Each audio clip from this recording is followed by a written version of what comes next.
Okay, in this question, from the data below, calculate the crossover value between black and arc. तो black और arc के दरमियान में आपने क्रॉस ओवर वैल्यू जो है वो फाइंड आउट करनी है।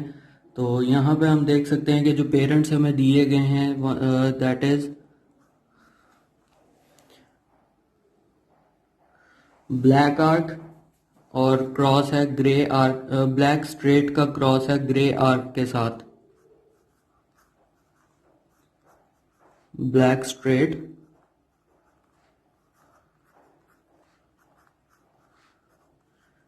ग्रे आर्क के साथ इसका क्रॉस है।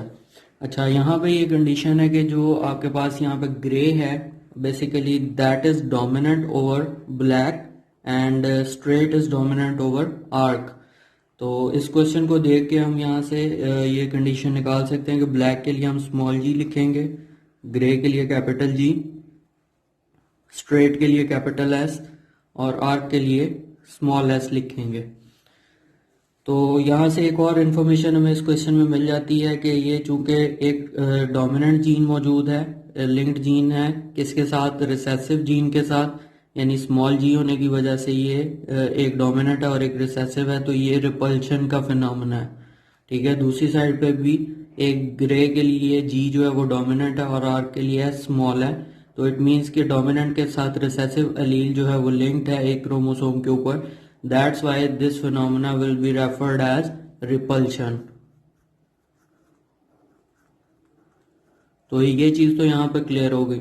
अच्छा, अब आगे क्वेश्चन के उन्होंने ये कहा है कि इससे जो F1 प्रोड्यूस होती है इसका हमने क्रॉस करवाना है विद ब्लैक आर्क के साथ। ठीक है, यानी ये एक टेस्ट क्रॉस है, ब्लैक भी रिसेसिव है और आर्क भी रिसेसिव है। तो यहाँ पे आप इसको लिख लेंगे ब्लैक आर्क। ये क्वेश्चन जो है टेस्ट क्रॉस के मेथड से सॉल्व होगा। इसके अंदर इट मीन्स के ब्लैक आर्क के लिए इसके पास क्या मौजूद होना चाहिए, small G, small S, small G and small S. तो इसके हम यहाँ से जीनोटाइप इस तरह से लिख लेंगे। अच्छा, इस क्रॉस के बाद हमारे पास जो आगे इंडिविजुअल्स प्रोड्यूस हो रहे हैं दैट इज ग्रे स्ट्रेट,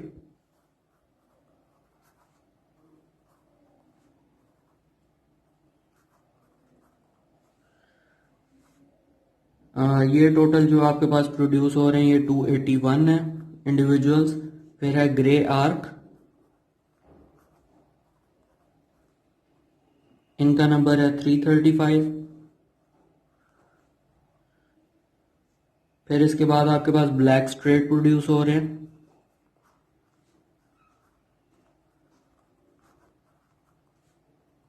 ये भी 335 प्रोड्यूस हो रहे हैं। और लास्ट के ऊपर है ब्लैक आर्क,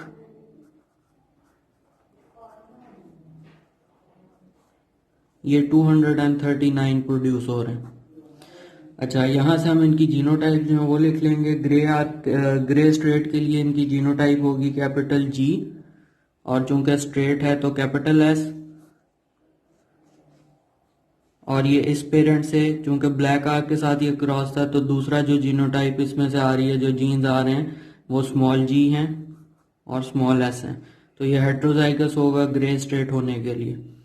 अच्छा, जो दूसरा है ग्रे आर्क, ग्रे होने के लिए कैपिटल जी होगा, आर्क है तो ये स्मॉल एस होगा, और दूसरा गैमेट जो इस पेरेंट से आया था वो स्मॉल जी स्मॉल एस होगा।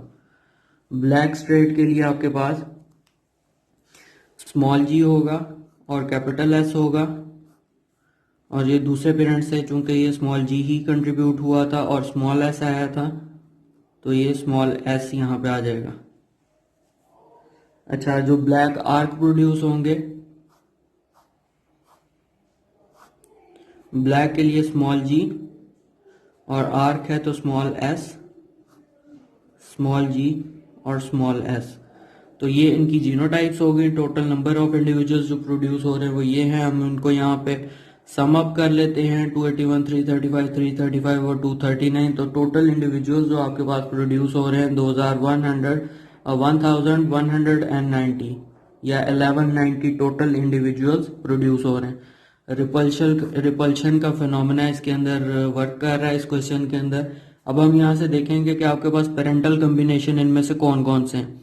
तो एक पेरेंटल कॉम्बिनेशन होगा ग्रे आर्क जो कि एक पेरेंट से आया था, और दूसरा इंडिविजुअल आपके पास टाइप के जो प्रोड्यूस हो रहे हैं वो ब्लैक स्ट्रेट हैं जो कि दूसरे पेरेंट से कंट्रीब्यूट हुए थे।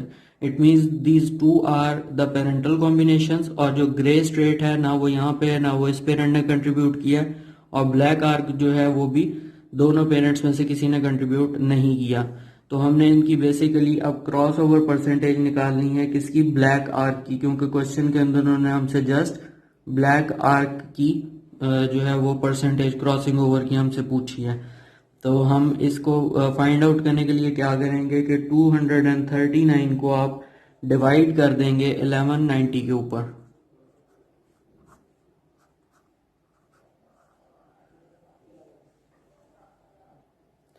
जब हम इसको इस पे डिवाइड करेंगे तो आपके पास, और हम इसको 100 से भी मल्टीप्लाई करेंगे परसेंटेज लेने के लिए, तो ये हमारे पास टोटल इसकी वैल्यू आ जाएगी 20%। इट मीन्स के ब्लैक आर्क की जो आपके पास क्रॉस ओवर हो रही है, cross over percentage CO percentage, that would be 20% for this question. अच्छा, अगर हमसे ये टोटल क्रॉस ओवर की परसेंटेज पूछते हैं तो हम इसको किस तरह से सॉल्व करेंगे कि हम other than the parental combinations को प्लस करेंगे, जैसे 281 प्लस 239, तो ये आपके पास टोटल आ जाएंगे 520। अब हम इस 520 को डिवाइड करेंगे 1190 के ऊपर, तो आपके पास टोटल क्रॉस ओवर परसेंटेज जो आएगी दैट वुड बी 43.7%। क्वेश्चन में उन्होंने हमसे जस्ट ब्लैक आर्क की पूछी है तो वो हमने यहाँ पे फाइंड आउट कर दी, दैट इज 20%। अगर वो टोटल क्रॉस ओवर पूछते हैं तो वो 43.7% है। और अगर हम इसके अंदर से लिंकेज की परसेंटेज निकालना चाहें या पेरेंटल कॉम्बिनेशन की परसेंटेज निकालना चाहें देन दैट वुड बी, हम उसको प्लस कर देंगे 335 को 335 में, ये बन जाएगा 670। इसको हम डिवाइड करेंगे 1190 पे तो हमारे पास इसकी परसेंटेज आ जाएगी, जो भी इसकी रिमेनिंग परसेंटेज होगी। हम 43.7 को माइनस कर सकते हैं 100 में से, तो ये बन जाएगा तकरीबन 56.3%। तो इसमें लिंकेज जो है वो 56.3% होगी, और टोटल क्रॉस ओवर जो है वो 43.7% है, और 43.7% में से ब्लैक आर्क की जो क्रॉस ओवर परसेंटेज है दैट इज 20%। इट मीन्स के जो ग्रे स्ट्रेट की परसेंटेज आ रही है वो 23.7% होगी।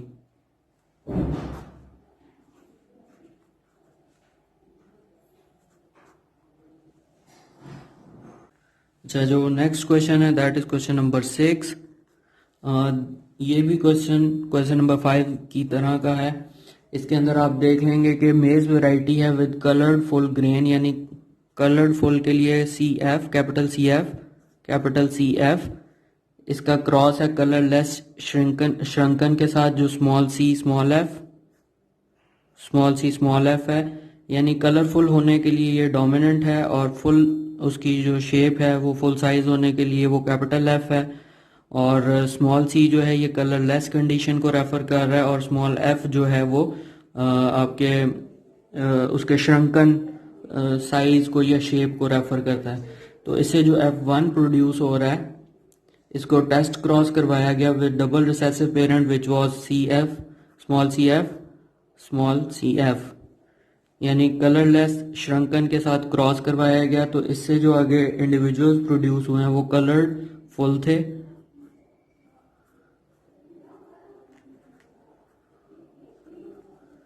इनका नंबर जो है वो 453 था। फिर इसके बाद कलरलेस फुल जो आपके पास प्रोड्यूस हुए हैं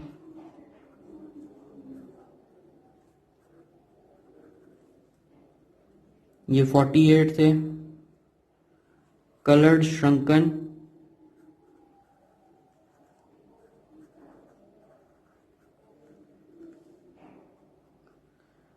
ये 52 थे, और कलरलेस श्रंकन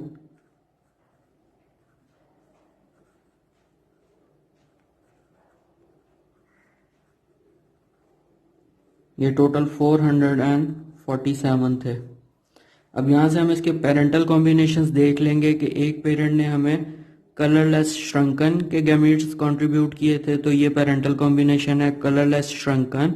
और दूसरा जो है उसने हमें गैमीट्स कंट्रीब्यूट किए थे कलरफुल, यानी कलर्ड भी था और फुल भी था, capital C capital F contribute हुआ था, तो ये इंडिविजुअल्स थे।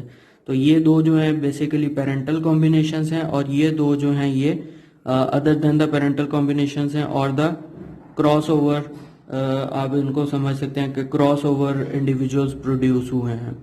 तो इनकी हम यहाँ पे जीनोटाइप साथ लिख लेंगे। कलर्ड फुल, फुल के लिए हमारे पास F1 का जब इससे क्रॉस हुआ तो क्या होना चाहिए, एक तो कैपिटल C होना चाहिए और फुल के लिए कैपिटल F होना चाहिए। दूसरे पेरेंट ने स्मॉल c कंट्रीब्यूट किया था और स्मॉल f किया था, तो ये हेट्रोजाइगस कंडीशन है। कलरलेस फुल के लिए क्या होगा कि स्मॉल c था और फुल है तो कैपिटल F आ गया और स्मॉल c हो गया और दूसरे पेरेंट से स्मॉल f आया था। कलर्ड श्रंकन के लिए कैपिटल C है और दूसरे पेरेंट से स्मॉल c आया था। श्रंकन के लिए स्मॉल f है और दूसरे पेरेंट से भी स्मॉल f आया। कलरलेस श्रंकन के लिए small c small f, small c small f आपके पास प्रोड्यूस हुए। अच्छा, अब हम इस क्वेश्चन के देखते हैं कि work out the cross over value. अब इसके अंदर से हमने जस्ट क्रॉस ओवर वैल्यू जो है वो फाइंड आउट करनी है, तो हम इसका पहले टोटल कर लेंगे सबसे पहले कि टोटल इंडिविजुअल कितने प्रोड्यूस हुए। अच्छा, इस क्वेश्चन के अंदर हमने इसको टोटल सम अप कर लिया। 453 को 48, 52 और 447 को हमने टोटल किया, तो हमारे पास टोटल 1000 इंडिविजुअल्स जो है वो प्रोड्यूस हो रहे हैं। इसमें से हमने जो क्रॉस ओवर परसेंटेज है वो फाइंड आउट करनी है, तो हमारे पास जो क्रॉस ओवर की वैल्यूज थी वो थी कलरफुल, कलरलेस फुल और कलर्ड श्रंकन। हमने इन दोनों को प्लस कर दिया, 48 प्लस 52 दैट वाज 100। हमने इसकी परसेंटेज फाइंड आउट करनी थी क्रॉस ओवर के लिए, तो हमने 100 को डिवाइड कर दिया 1000 पे। तो जब हमने इसको सिंप्लीफाई किया और 100 से मल्टीप्लाई किया तो हमारे पास जो क्रॉस ओवर की value I that was 10%. It means 90% linkage was detected in this cross, whereas 10% crossover value was also present in this cross. तो यहाँ से एक और चीज़ भी हमें पता लगती है, जैसा लास्ट क्वेश्चन के अंदर था कि उसमें एक डोमिनेंट जीन जो था वो रिसेसिव जीन के साथ लिंक्ड था। तो इसके अंदर कलर्ड फुल यानी कलर का भी डोमिनेंट जीन और फुल होने का भी डोमिनेंट जीन, ये दोनों आपस में लिंक्ड हैं। इसी तरह रिसेसिव जीन के साथ लिंक्ड है। तो इस वजह से ये दोनों जीन्स लिंक्ड होने की वजह से this phenomena would be referred as coupling, यानी डोमिनेंट के साथ लिंक्ड है एक जीन के एक क्रोमोसोम पे और रिसेसिव के साथ लिंक्ड है। तो इस क्वेश्चन के अंदर कपलिंग का फिनोमेना, लास्ट क्वेश्चन के अंदर रिपल्शन का फिनोमेना था।